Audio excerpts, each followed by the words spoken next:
Bonjour tout le monde. Je m'appelle Pasteur Lisa pour conduire classe l'évangile aussi. Aujourd'hui aussi, on va voir de Luc chapitre 10, 25 à 29. Luc chapitre 10, 25 à 29. Un docteur de la loi se leva et dit à Jésus pour l'éprouver, Maître, que dois-je faire pour hériter la vie éternelle? Jésus lui dit, quel est écrit dans la loi que le tue? Il répondit, tu aimeras le Seigneur ton Dieu de tout ton cœur, de toute ton âme, de toute ta force, de toute ta pensée, et ton prochain comme toi-même. Tu as bien répondu, lui dit Jésus, fais cela et tu vivras. Mais lui, voulant se justifier, dit à Jésus, et qui est mon prochain, jusqu'à 29. Vous connaissez d'Aristoteles, un nom philosophie aussi. Si on voit une philosophie, Aristoteles, c'est le monsieur, ça existe sur la terre avant que Jésus-Christ. Pour le même, qu'est-ce qu'il a dit? Le matin, quand il regarde le soleil, on peut voir le soleil à l'est. Pour ça, midi aussi au milieu, commence le soir, on peut aussi voir le soleil vers la direction de l'ouest. C'est pour ça qu'il a dit que c'est le soleil qui tourne autour du soleil. Quand il a aussi présenté ces conceptions, tous les gens, ils ont accepté sans doute. Il n'y a pas aucune difficulté pour accepter ce qu'il a dit. C'est vrai. Selon le jeu de l'homme, c'est vrai. Le soleil qui tourne autour de la terre. Mais pour ça, presque durant les 2000 années, dans le cœur de l'homme, c'est le soleil qui tourne autour de la terre. Mais à partir de 1400 ans, c'est quand arrive presque 1500 ans, il y a autre monsieur qui il a aussi condamné ancienne conception. Il dit que ce n'est pas le soleil qui tourne autour de la terre. C'est la terre qui retourne autour du soleil. C'était Nicolas Copernicus. Il est né au Pologne. Presque 1500 ans, Nicolas Copernicus dit que c'est la terre, ce n'est pas le soleil, c'est la terre qui tourne autour de le soleil. C'est la terre qui tourne autour du soleil. En ce temps-là, pendant 2000 ans, ils ont cru que c'est le soleil qui tourne autour de la terre. Quand après lui, Nicolas Copernicus, après ça, Galiléo, ce qui est né presque 1564. Après des années, Galiléo aussi dit que c'est vrai, c'est la terre qui tourne autour du soleil. Pour ça, ce n'était pas facile pour l'accepter de ces conceptions. Selon leur conception, c'était le soleil qui tourne autour de la terre. Quand, à travers Nicolas Copernicus et M. Galiléo, quand il a insisté que ce n'était pas le soleil, c'est la terre qui tourne autour du soleil, ce n'était pas facile pour accepter aussi. Pour accepter, il doit aussi régner tout leur ancienne conception. S'ils n'ont pas laissé de leur ancienne conception pour accepter de nouvelles conceptions, c'était très difficile. Mesdames et messieurs, aujourd'hui, nous allons lire Luc chapitre 10. Un docteur de la loi se leva et dit à Jésus, pour maître, qui dois-je faire pour hériter la vie éternelle? Il y a ici docteur de la loi. Il croit qu'il connaît la parole de Dieu très bien. Il s'approche à Jésus-Christ, il a posé aussi. Maître, qui dois-je faire pour hériter la vie éternelle? Avoir de la vie éternelle, c'est très important. Celui qui a reçu de la vie éternelle, il peut entrer au lieu de l'éternel, au ciel. Si nous n'avons pas reçu de la vie éternelle, on ne peut pas entrer au ciel. Le Messie, il a lancé de la question très importante. Très importante. Mais ici aussi, dit que si on voit de cette question, qu'est-ce que je dois faire? Qui dois-je faire? C'est comme ça. Mais pendant longtemps, presque 2000 ans, dans lequel c'est le soleil qui tourne autour de la terre. De cette manière, on doit faire quelque chose pour hériter la vie. Oh, qu'est-ce qu'on doit faire? Ils ont focalisé sur l'œuvre de qu'est-ce que je dois faire? Dis-moi, qu'est-ce que je dois faire pour hériter la vie éternelle?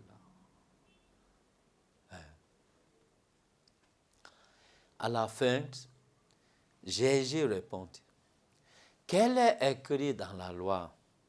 Que le tue. Si on voit 10 commandements, tu n'adores pas autre chose. Ne fabrique pas aucune image de le ciel, image de la terre, image dans la mer. Pour adorer Dieu, ne pas fabriquer aucune image. Il faut observer le jour de sabbat. Tu honores ton père et ta mère. Tu ne tueras point, tu ne commettras pas d'adultère, tu ne combattras point, etc. Si on voit des 10 commandements, Jésus-Christ dit que quel est écrit dans la loi? Que le Dieu aussi. Celui qui fréquente l'église, c'est ça. Beaucoup de gens, ils connaissent quel est écrit dans la 10 commandements. Ils ont écrit 10 commandements sur le tableau, sur le papier. Ils ont attaché sur le mur. Pour ça, les gens, ils peuvent aussi réciter. Qu'est-ce que 10 commandements à Dieu?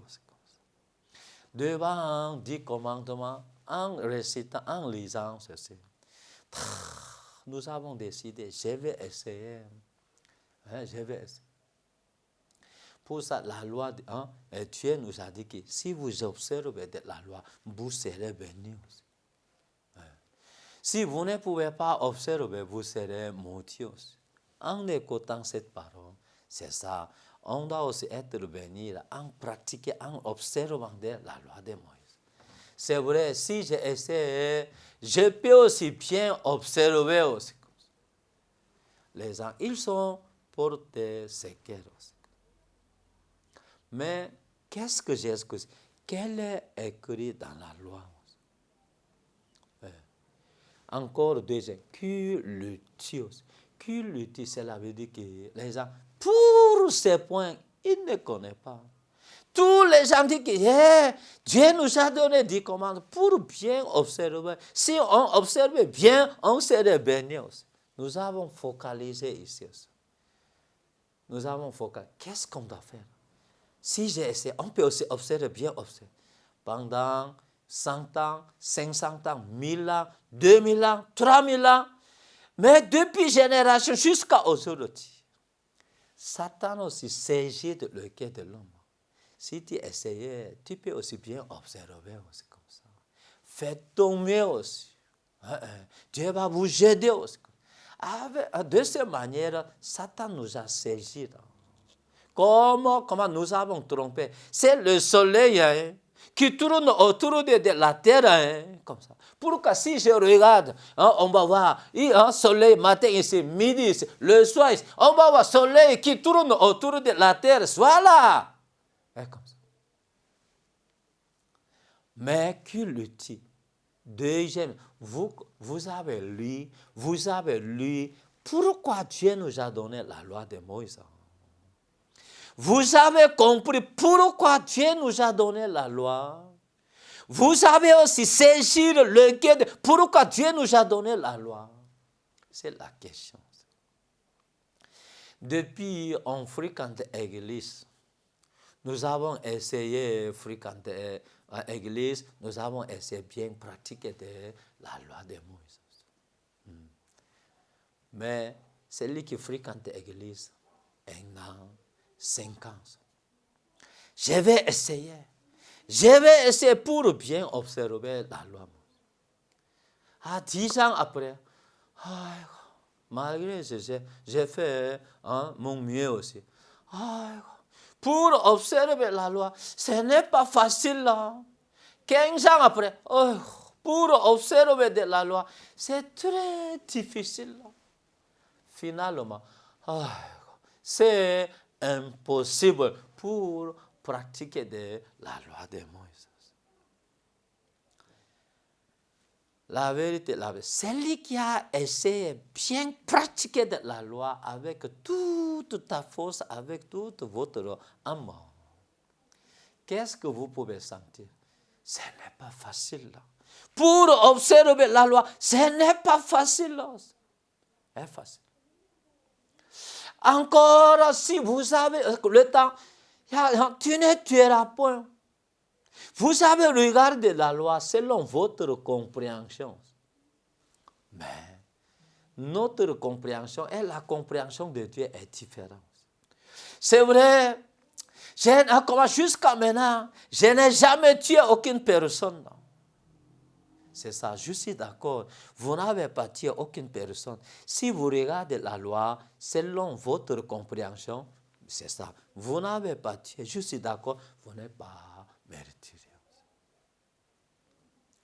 Si on voit Jean chapitre verset 15, dit, tu ne tueras point.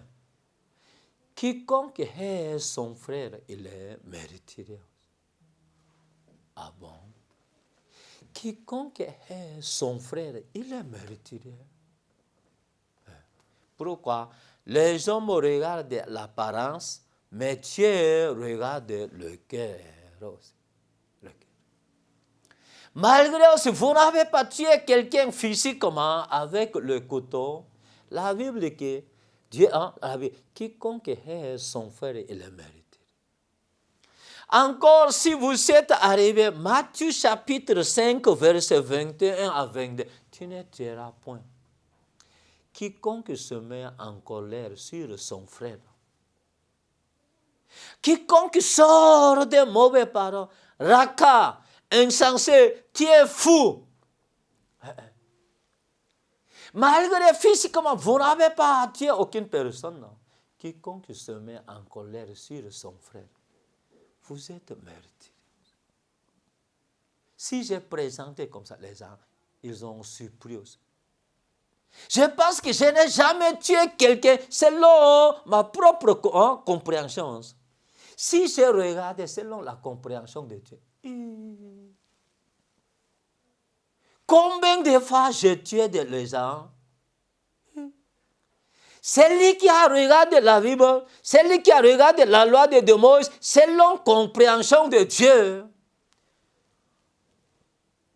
Si Dieu se regarde, ok, j'ai tué des gens plusieurs fois dans mon cœur. Encore, la Bible dit que Matthieu chapitre 5, 27 à 28. Tu ne commets pas d'adultère. Je n'ai jamais commis d'adultère. Quelqu'un dit que quand j'étais de jeune, j'ai commis d'adultère. Depuis que je suis marié, je n'ai jamais couché, je n'ai jamais commis d'adultère. Je suis d'accord complètement. Mais celui qui regarde, celui qui comprend de la Bible selon sa propre compréhension, celui qui comprend selon la compréhension de Dieu diffère. Celui qui comprend de la loi selon votre compréhension. Vous connaissez de la loi. Si vous connaissez de la parole de Dieu, la moitié selon. Pour nous, la Bible dit que les hommes regardent l'apparence, mais Dieu regarde au cœur. On doit aussi comprendre la parole de Dieu selon la compréhension de Dieu. Matthieu chapitre 5, 27 à 28. Qu'est-ce que la Bible a dit? Tu ne commets pas d'adultère. Mais moi, je vous dis que quiconque regarde une femme pour la combattre a déjà commis d'adultère avec elle dans son cœur. Les gens, ils sont surpris. Quoi? Physiquement, je n'ai jamais commis d'adultère. Depuis que je suis marié, je n'ai jamais couché avec autre femme. Je suis d'accord. Mais selon compréhension de l'homme, vous n'êtes pas mérité, vous n'êtes pas adultère aussi. Mais selon compréhension de quiconque regarde une femme pour la combattre a déjà commis d'adultère avec elle. Si on regarde nos cœurs, si on regarde de belles femmes, bien que je ne la touche pas, je n'ai jamais couché avec elle. Dieu qui est en train de regarder le cœur. Désir. Quand tu regardes la désir de fornication, ça ne marche pas. Selon compréhension de l'homme, je peux dire que je ne suis pas adultère, selon compréhension de l'homme, compréhension de Dieu. Combien de fois vous avez commis d'adultère dans votre cœur? Quelques femmes disent que, voilà, c'est la parole, comme monsieur Salomon. Non. Quiconque regarde un monsieur pour le combattre a déjà commis d'adultère avec lui dans son cœur. Comment les femmes? Physiquement, vous n'avez pas couché avec autre monsieur. Si Dieu regarde votre cœur, vous pouvez dire que vous n'avez pas commis d'adultère. S'il y a aussi les femmes qui sont mariées aussi, malgré que vous êtes marié avec le monsieur, au début aussi, ça donne le goût de le miel. Vous êtes très content aussi. Mais 5 ans, 10 ans, 15 ans après, il y a le temps, ça agit des bagarres. Quelquefois, il y a querelle entre le mari et la femme. Rarement, il y a aussi quelqu'un, le monsieur aussi a soufflé de la femme. Imaginez-vous, si vous êtes soufflé par ton mari aussi. Vous avez beaucoup de douleurs dans votre cœur. Je n'ai jamais imaginé, je suis frappé par mon mari. Et mon mari, il m'a tapé. À la fin, le mari est sorti, sorti au service. Quand il y a le temps, vous êtes seul là. Vous asseyez sur le fauteuil dans la salle. Pour ça, vous êtes découragé. Beaucoup de pensées visitent. Pourquoi je suis marié avec monsieur aussi? En pensant, en s'assoyant sur le fauteuil, beaucoup de pensées visitent dans votre cœur. Ça fait 15 ans depuis que je suis marié avec mon mari. J'ai regretté. Pourquoi je suis marié avec mon mari?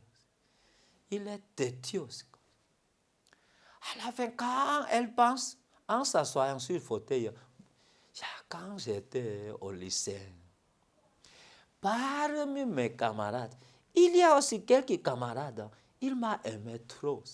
Il est aussi beau, il est aussi gentil, il n'est pas violent comme mon mari. Pourquoi, comment ça? Pourquoi je suis marié avec mon mari qui est bizarre, qui est méchant? Au lieu de je suis marié avec mon mari, si j'étais marié avec un camarade qui m'a aimé quand on était au lycée, ma vie aussi n'est pas misérable comme aujourd'hui aussi. Selon notre imagination, il y a le temps, il y a 10 ans, il y a 20 ans, il y a 30 ans, on commence par l'encontre de mes camarades qui m'ont aimé aussi. Quiconque regarde un monsieur pour le combattre, elle a aussi déjà commis l'adultère avec lui dans son cœur. Mesdames et messieurs, tu ne commets pas d'adultère. Vous avez observé. Tu ne tueras point. Vous avez observé. Qui a observé de la loi de Moïse? Franchement, personne. La vie, tu ne mentis pas. Personne ne nous enseigne de mentir, mais nous savons des techniques à mentir très bien. Si on voit des menteurs débutants, s'ils mentent, la colère du visage devient de rouge. Il y a aussi menteurs experts. S'ils mentent, la couleur du visage, ça ne change pas. Nous savons de la technique de mentir très bien. Pourquoi la Bible l'a dit? Romains chapitre 5, verset 19 dit, par la désobéissance un seul homme, beaucoup ont été l'anti-péché. Quand Adam il a aussi commis des péchés, quand ils ont mangé le fruit de la connaissance du bien et mal, la Bible dit que le péché entrait dans le cœur d'Adam. Quand le péché aussi entrait dans le cœur d'Adam, le péché aussi entrait dans le cœur de tout descendant d'Adam. Selon notre pensée, parce que je pêche, je suis pécheur. Si je ne pêche pas, je ne suis pas pécheur. Non. La Bible, par la désobéissance un seul homme, tout homme est devenu pécheur. Depuis naissance, nous sommes nés dans le péché aussi. C'est pour ça que nous sommes devenus pécheurs. Imaginez-vous, il y a un monsieur, depuis naissance, il pêche, il a fait mal. Bien sûr, il est pécheur. Mais quelqu'un, depuis naissance, il ne pêche pas, il a fait bien. Exemple, il a fait bien toujours. S'il y a ce type de monsieur, il est pécheur ou juste. Il n'a pas fait mal. Il n'a pas commis de péché. Malgré s'il a vécu bien propre, mais il est aussi pécheur.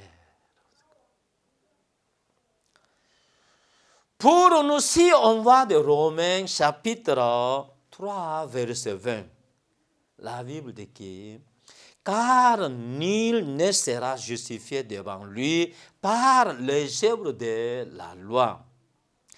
Puisque c'est par la loi qui vient la connaissance du péché. Si nous avons l'encontre de la loi nous enseigne. Par la loi et la connaissance du péché. C'est lui qui connaît. Il y a le péché dans mon cœur. Je ne peux pas vaincre de la force le péché. C'est lui qui peut vaincre la force du péché. Ce n'est pas moi. C'est Jésus-Christ. On doit aussi tourner nos cœurs envers Jésus-Christ. Au début, nous avons fait des batailles contre la force le péché par nous-mêmes. C'est lui qui a raté. C'est lui qui a échoué. À la fin, il peut aussi tourner son cœur vers Jésus-Christ. C'est ça. Nous avons commis des péchés. Pour ça, nous sommes pécheurs. Quand Dieu aussi nous regarde, nous sommes pécheurs. Il y a beaucoup de péchés. Au début, j'ai dit que pendant 2000 ans, selon la conception d'Aristoteles, il a dit que c'est le soleil qui tourne autour de la terre. De cette manière, pendant longtemps, Satan nous a donné de la conception si on pêche, si vous confessez pour pardonner le péché va pardonner. Nous sommes attrapés par cette conception. Parce que j'ai fréquenté l'église, parce que je suis baptisé, je suis converti aussi. Encore, si je pêche, parce que chaque jour je suis en train de prier pour pardonner le péché, je crois que mes péchés pardonnent. Si dernier arrive, peut-être je peux aussi entrer au ciel. Nous sommes saisis par cette type de conception pendant longtemps. 1000 ans, 2000 ans, 3000 ans, 4000 ans, 5000 ans. Satan aussi nous a saisis avec ce type de doctrine. Pour ça, si j'ai partagé la parole avec les gens, avec le pasteur aussi, beaucoup de gens disent, je crois Jésus. Je demande, monsieur, vous êtes pécheur ou juste? Tout le monde dit que je suis pécheur, mais si vous péchez, qu'est-ce qu'on dit? Comment j'appelle le nom de Jésus? Je suis en train de confesser pour le pardon, le péché. Pour ça, il a aussi présenté un Jean chapitre 1, verset 9. Nous aussi, on va vérifier de 1 Jean chapitre 1, verset 9 aussi. On va aussi vérifier qu'est-ce que la Bible, 1 Jean chapitre 1, verset 9. Si nous confessons nos péchés, il est fidèle et juste pour nous le pardonner et pour nous justifier de toute iniquité. Si vous lisez le verset 9, c'est ça. Il semble que c'est notre compassion qui pardonne de nos péchés aussi. Les gens, ils sont focalisés sur le verset 9. Il dit que si on confesse le péché, pardonné aussi. D'accord. Ici, si vous regardez verset 9 seulement, vous pouvez penser. Après ça, on va voir verset 7. Nous avons lu verset 9, on va voir des versets 7. Mais si nous marchons dans la lumière, comme il est lui-même dans la lumière, nous sommes mutuellement en communion. Et le sang de Jésus, son Fils, nous purifie de tout péché. Et pour nous, si on voit des versets 7, qu'est-ce que c'est qui pardonne le péché aussi? Ici, du verset 7, c'est le sang de Jésus. Comme en verset 9, il semble que c'est notre compassion.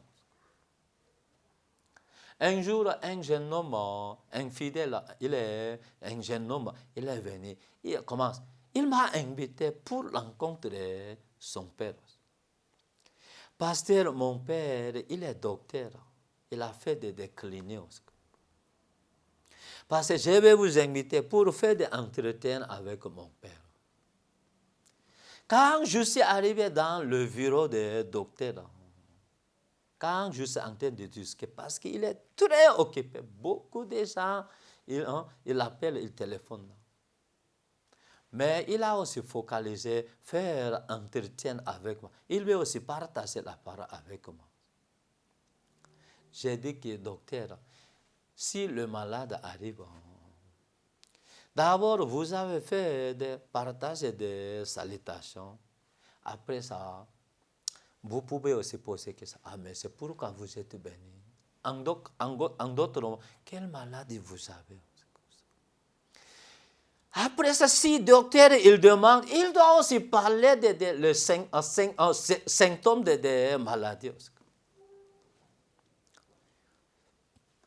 Pour ça, vous êtes docteur pour guérir des maladies du corps. Je pense que vous avez bon travail. Celui qui est malade, s'il vient, après le docteur, il a traité bien, il peut aussi retourner à la maison avec la santé aussi. Vous êtes docteur pour guérir des maladies du corps. Mais pour moi, monsieur docteur, je suis pasteur. Je suis aussi docteur spirituellement. Pour ça, comme vous avez aussi posé aux malades directement, docteur, je vais vous poser une question en direct.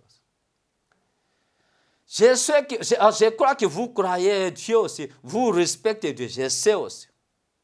Mais je vais vous poser une question. Monsieur docteur, vous êtes pécheur ou juste? Ah, il dit que je suis pécheur.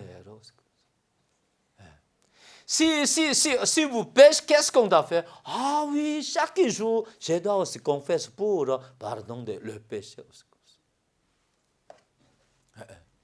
Si vous demandez comment pour vous, vous avez assurance d'entrer au ciel. Ah, je crois, parce que chaque jour, j'avais le temps de confesser pour pardonner le péché. Je crois que j'ai pu aussi entrer au ciel. En ce temps-là, j'ai montré en Jean chapitre 9, chapitre 1, verset 9. Encore, j'ai montré en Jean chapitre 1, verset 7. Ici, c'est la compassion pour purifier, pour la pardonner le péché. Verset 7, c'est le sang de Jésus qui purifie de nos péchés. Mais si on confesse, si nos péchés aussi pardonnent exactement, on peut aussi entrer au ciel. Mais quand je vois de la Bible en détail, si les gens ils pêchent, Dieu montrait le chemin. Comment on peut aussi recevoir le pardon, le péché. Pour ça, mais on a aussi besoin de vérifier ici. Selon la loi de Moïse, si on va de Lévitique chapitre 4 à partir de 27 à jusqu'à 31, si les gens ils pêchent, Dieu nous a montré de la procédure pour laver de nos péchés. C'est selon la loi de Moïse. Pour ça, docteur, écoutez-moi aussi. Première fois, ça, commence les gens. Il y a quelqu'un qui a commis des péchés aussi. C'est lui qui a commis des péchés. Il a découvert que le péché qu'il a commis aussi. Deuxième fois, il a aussi besoin de préparer sacrifice de péché. Chèvre sans défaut. Il pêche. Qui a besoin de recevoir le pardon, le péché? C'est lui qui a commis le péché. C'est lui qui n'a pas commis de péché. Il n'a pas besoin de recevoir le pardon, le péché. Premier, il pêche. Deuxième fois, il a besoin de sacrifice.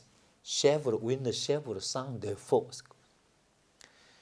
Il y a la procédure. Troisièmement, s'il est venu en face des sacrificateurs tabernacle. Troisième, il doit aussi poser ses mains sur la tête de chèvre. Après ça, il doit confesser ce qu'il a commis aussi.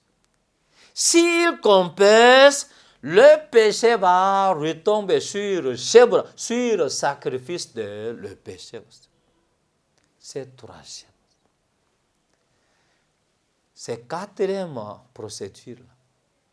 Parce que c'est le chèvre qui a ôté le péché, le monsieur. La Bible dit que, car le salaire du péché, c'est la mort. C'est la mort. C'est pour ça, sacrificateur, il a aussi préparé épée aussi, couteau aussi. On doit aussi tuer des chèvres. Comme ça. S'il est mort en prenant le sang des chèvres, il doit entrer dans le tabernacle. Il doit aussi asperger le sang sur les cornes des autels dans le tabernacle. Ici aussi, comment? Pour ça, tout le péché est aussi couvert avec le sang des chèvres. Monsieur, docteur. Si vous regardez la Bible en détail, Dieu nous a montré le chemin pour laver le péché selon la loi de Moïse. J'ai dit que première, il pêche. Deuxième, amène le chèvre. Troisième, il pose sa main, il confesse ce qu'il a commis. S'il confesse, le péché va retomber chèvre. Quatrième, Comment on doit tuer avec le sang des chèvres, le temps sacrificatif, il a aspergé de le sang sur le cône, tout le péché aussi couvert avec le sang. Avec ça, le péché aussi est lavé aussi. Monsieur docteur, je vais vous poser aussi, ici aussi, finalement, qu'est-ce que c'est qui a couvert le sang, qui a couvert le péché aussi, sur le cône? C'est la confession ou le sang des chèvres. Ah oui, pasteur, c'est le sang des chèvres. Il y a confession aussi, ça devient une procédure. Mais pour laver des péchés, ce n'est pas la confession. Mais pendant plusieurs années, comme pendant 2000 ans, depuis Aristoteles, il a dit que c'est le soleil qui tourne autour de la terre. Depuis ce temps jusqu'à 2001, les gens ils croient que c'est le soleil qui tourne autour de la terre. 1400 ans, 1500 ans, mais il y a autre personne, Nicolas Copernicus et M. Galiléo, quand ils ont dit que ce n'est pas le soleil, c'est la terre qui tourne autour du soleil. Quand ils ont présenté comme ça, les gens, ils n'ont pas cru. Non, tu meurs. Il y a aussi ça, il les attrape, il a aussi l'enfermé en prison aussi. Ne dire pas comme ça. Ne donne pas confusion sur les gens. Mais la vérité, comment? C'est le soleil ou c'est la terre qui tourne comme ça. Soleil, il ne tourne pas. Comment? La terre, il tourne autour du soleil. Selon le sentiment, il semblait aussi, le soleil qui tourne autour de la terre. Ne croyez pas selon le sentiment de l'homme. Jésus-Christ, celui qui veut suivre Jésus-Christ, il faut se régner. On doit aussi, celui qui sait régner, il faut se régner en champ conception, c'est comme ça. Selon le yeux de l'homme, soleil, il tourne, mais comment c'est le yeux de l'homme. Mais selon le yeux ce n'est pas soleil qui tourne, c'est la terre. Bien qu'on ne peut pas sentir le mouvement de la terre, mais la vérité, ce n'est pas le soleil, c'est la terre qui tourne autour du soleil. Pendant plusieurs ans, nous avons parlé Jésus, le sang de Jésus, mais intérieur, ils sont arrivés jusqu'à 3e niveau. C'est si nous confessons nos péchés pardonnés. Monsieur docteur, vous êtes docteur. Par exemple, pour guérir des maladies, il y a la procédure. D'abord, il y a quelqu'un qui est tombé malade gravement. S'il ne peut pas guérir de sa maladie par lui-même, deuxième, il a besoin de l'encontre de docteur. Troisième, quand il est venu en face de docteur, qu'est-ce qu'il doit? Il doit confesser. Il doit aussi parler quel symptôme de maladie il avait aussi comme ça. Par exemple, il y a aussi mademoiselle. La fille, mademoiselle, elle est aussi en face de docteur. Docteur demande, quelle maladie vous avez? En réalité, elle a hémorroïde. Mais elle a aussi grand fardeau de parler la vérité en face de docteurs. Mais si elle veut aussi guérir, au lieu d'elle cache, elle doit dire la vérité. Ah, docteur, j'ai hémorroïde. Docteur demande, vous avez hémorroïde extérieur ou intérieur? Ah, extérieur. Enlève de ton pantalon. Tu dis quoi? Vous m'avez demandé d'enlever des pantalons? Si elle veut aussi guérir, elle doit aussi enlever. Elle sent honte comme ça. Elle doit enlever des pantalons pour montrer de quoi c'est hémorroïde. En face de docteurs. Même chose, confession. On doit aussi parler. Quel type de symptômes de maladie vous avez? Première étape, il est tombé malade. Deuxième, il a besoin de l'encontre des docteurs. Troisième, il doit parler, il doit confesser quel type de maladie il a. Malgré aussi, il a dit tout. Mais c'est parce qu'il confesse, il a parlé tout. On ne peut pas dire, on peut dire que sa maladie est guérie. Mais non. S'il parle des 4 étapes, il reste de quoi? Le traitement des 2 docteurs. Le docteur doit travailler. Première étape, jusqu'à deuxième étape, troisième étape, c'est la limite. On peut aussi faire comme ça. Finalement, pour guérir des maladies aussi, ça dépend de la main des docteurs. Pour laver le péché, on pêche, on amène des chèvres, troisième, on confesse. Malgré ça, on confesse, ce n'est pas final aussi. Si on confesse, on ne peut pas dire que le péché est pardonné. Ça devient une procédure, mais bien qu'il confesse, ce n'est pas final. Finalement, il reste 4e étape. Dieu doit travailler pour laver le péché à travers Jésus-Christ. Mais ce docteur, pour adorer Dieu, pour guérir des maladies, je suis docteur. Vous avez trouvé une première étape, vous êtes arrivé à deuxième étape, vous êtes arrivé à troisième étape. Vous êtes en train de confesser pour laver des péchés chaque jour, mais vous êtes arrivé jusqu'à troisième. Mais monsieur docteur, vous êtes pécheur ou je? Ah, je suis pécheur. Cela veut dire que maladie de péché est guérie ou pas? Pas encore. Pour ça, monsieur docteur, vous êtes arrivé jusqu'à troisième étape. Mais il reste 2, 3e étape, jusqu'à 4. Comment on peut arriver à 4? À la prochaine. Je vais discuter pour ce point. C'est lui qui est 3e étape. Comment il peut arriver à 4e? Nous voulons aussi discuter avec vous aussi comme ça. À la fin, docteur, il a compris aussi. Parce que lui, j'ai compris. Mais si vous êtes arrivé à 3e étape ou 4e étape, je suis arrivé à 3e. À la prochaine, je vais vous appeler comment on peut aussi arriver à 4e. Si vous êtes arrivé à 3e étape, vous êtes pécheur ou je suis pécheur. Si vous êtes pécheur, vous êtes sauvé, vous avez reçu de salut ou pas?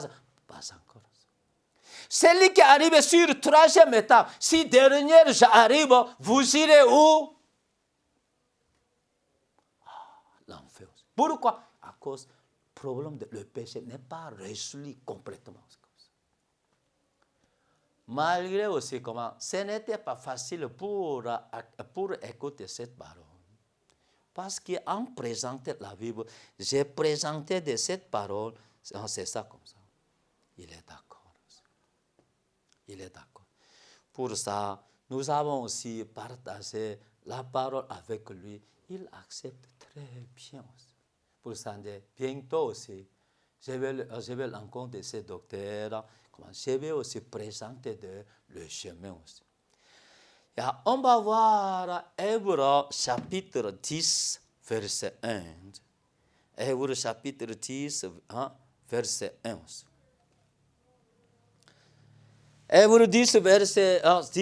En effet, la loi qui possède une ombre de bien à venir, et non l'exacte représentation des choses, ne peut jamais, par le même sacrifice qu'on offre perpétuellement, chaque année amène les assistances à la perfection.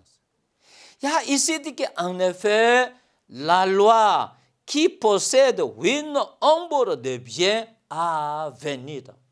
Tout ce que nous avons fait selon la loi, c'était ombre, c'est possède une ombre de bien à venir. Celui qui a aussi bien compris de ombre, après ça, le temps de Jésus-Christ revient, il peut aussi comprendre Jésus. Ça nous donne l'avantage pour acquérir de Jésus-Christ, pour acquérir ce que Jésus-Christ a fait pour nous aussi. De cette manière, il y a le chemin pour voir le travail de Dieu. Mesdames et messieurs aussi. Pour ça, vous croyez que c'est la compassion qu'il avait de nos péchés aussi. Non, vous êtes arrivés jusqu'à la troisième étape. Pour nous aussi, c'est ça. Si on voit de Luc chapitre 10, chapitre 10, verset, on va voir, on va voir Luc chapitre 10.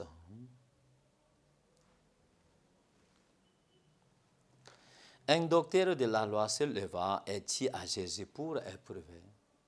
Maître, qui dois-je faire? Qui dois-je faire hériter pour la vie éternelle? Jésus lui dit, quel est écrit dans la loi que le dit? Il répond, tu aimeras ton prochain, tu aimeras le Seigneur et ton Dieu de tout ton cœur, de toute ton âme, de toute ta force et de toute ta pensée, et ton prochain comme toi-même. Tu as bien répondu, lui dit Jésus, fais cela et tu vivras. Mais lui, voulant se justifier, dit à Jésus, qui est mon prochain? Qui est mon prochain? Pour ça, pour mieux comprendre, Jésus a présenté des exemples, une parabole. À partir 30, Jésus a présenté des paraboles. Jésus le prit la parole et dit, un homme descendait de Jérusalem à Jéricho. Il tomba au milieu de brigands qui le défouillèrent, le chargèrent de coups et s'en allèrent, le laissant à demi-mort. Un sacrificateur qui par hasard descendait par le même chemin, ayant vu cet homme passer outre. Un Lévite qui arriva aussi dans le seul lieu, l'ayant vu passer outre. Mais un Samaritain qui voyageait étant venu là, fut ému de compassion lorsqu'il le fut. Il s'approcha et venda ses plaies en y versant de l'huile et du vin, puis il le mit sur sa propre monture. Et le conduisait à un hôtelier et prit soin de lui. Le lendemain, il tira de deniers, le donna à l'hôte, et dit, aie soin de lui, et ce que tu dépenseras de lui, je te le rendrai à mon retour. Lequel de ces trois te semble avoir été le prochain de celui qui était tombé au milieu de le brigand? C'est celui qui a exaucé de la miséricorde envers lui, répondit le docteur de la loi. Jésus lui dit, va et toi, fais de même. Il y a ici aussi. Il y a aussi un sacrifice, il y a aussi le vie, il y a aussi le monsieur qui a l'encontre le brigand. À la fin, il y a aussi quand il a l'encontre le brigand, il est demi-mort. Il y a sacrificateur, malgré aussi il a fréquenté l'église, il a l'encontre de ce monsieur qui a l'encontre le brigand. Malgré aussi, il a aussi présenté la parole, il a parlé Dieu comme ça, mais il ne peut pas travailler pour sauver le monsieur. Comment revivre? C'est les gens qui ont fait le travail de Dieu dans le temple de Jérusalem. Mais quand il a l'encontre le brigand, il a l'encontre de le monsieur qui a l'encontre le brigand, qui est demi-mort, qu'est-ce qu'il a fait? Il ne peut pas sauver aussi. Mais comment il y a un Samaritain qui est en train de faire le voyage. Il s'approche. Il s'approche à lui aussi comme ça. Et vendant ses plaies en y versait de l'huile et du vin, puis il le mit sur sa propre monture. Le conduisit à un hôtelier et prit soin de lui. Si on voit le comportement des Samaritains, Quand il a comment, en faisant des voyages, il a rencontré monsieur qui a rencontré le brigand. Il est demi-mort. Il s'approcha et banda ses plaies. La place des blessures, il a versé de l'huile et du vin. Comme ça. Après ça, parce que le monsieur il est blessé, il a versé l'huile, le vin. Mais ici aussi, l'huile représente l'Esprit des Saints, le vin représente le sang de Jésus-Christ. Quand il a versé l'huile et le vin, oui, comme fonction de Saint-Esprit et le sang de Jésus-Christ a travaillé, il revive de ce monsieur comme ça. À la fin, finalement, a commencé Samaritain. Celui qui est mort, il revivra, il est vivant aussi. Après ça, il l'a mis dans son cheveu. Il l'amène à hôtelier. Qui a sauvé le monsieur qui a rencontré le brigand? C'est sacrificateur? Non. Le vide? Non. C'est qui ça? Samaritain.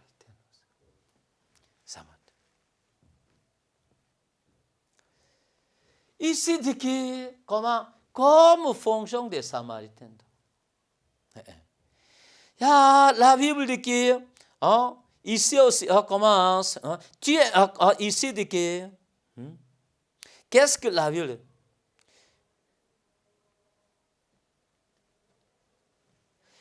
Tu aimeras le Seigneur, ton Dieu, de tout ton cœur, de toute ton âme, de toute ta force, et de toute ta pensée, et ton prochain comme toi-même.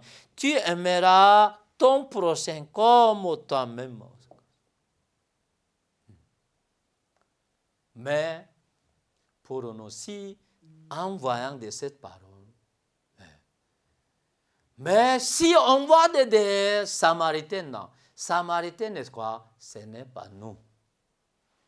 C'est la mission de Jésus-Christ. Qui doit aussi, Jésus-Christ seulement doit travailler pour le monsieur qui a rencontré le brigand. Celui qui est mort comme ça, celui qui peut revivre de le monsieur qui est mort, c'est comment? Samaritain. Samaritain représente Jésus-Christ. Ce n'est pas ta place. Tu aimeras ton prochain comme toi-même. Pendant longtemps, nous avons essayé d'aimer de mon prochain comme moi-même. Qui est devenu le sujet? Moi aussi. Docteur de la loi demande. Qu'est-ce que je dois faire pour hériter la vie éternelle? Qu'est-ce que je dois faire? Comment? Il est devenu sujet. Satan, pendant longtemps, il a aussi saisi de le cœur de l'homme. C'est toi. C'est toi. Il faut aimer de ton prochain comme toi-même. C'est toi. Il faut essayer d'aimer de ton prochain comme toi-même.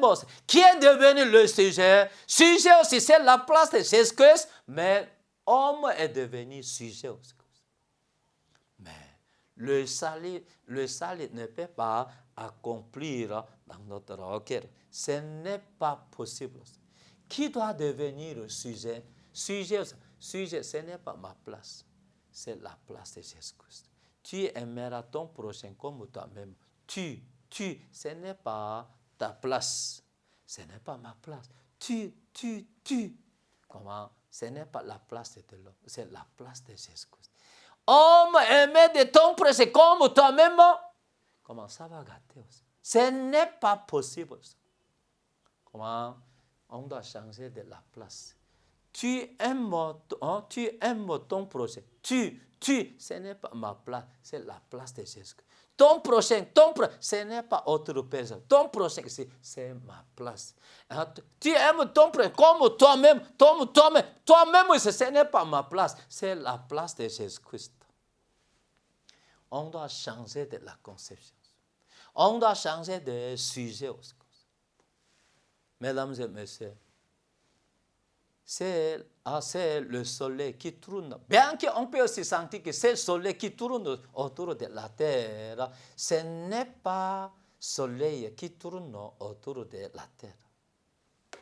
Malgré que les gens, ils ont porté ces conséquences en 2001,